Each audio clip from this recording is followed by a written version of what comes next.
Okay, now that is a bold claim, so what's the evidence?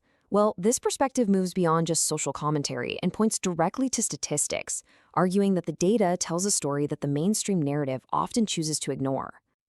At the heart of all the evidence is this one core claim that key data points about men are either just completely ignored or they're interpreted through a biased lens, and that, in turn, skews the entire public conversation against them. This argument zeroes in on four specific battlegrounds: violence, where it claims crucial context just gets lost; divorce, where it points to skewed narratives of who's at fault; the justice system, where it alleges there are major sentencing disparities; and finally, child custody, claiming there's a default bias against fathers. So let's take the justice system, for example. This perspective points to data showing these really stark differences in outcomes.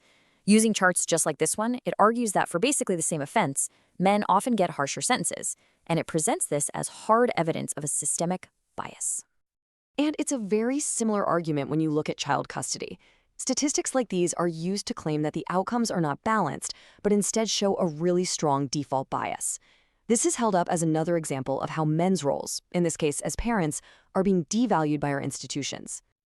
Okay, so with all this critique and this set of data, what's the ultimate goal here?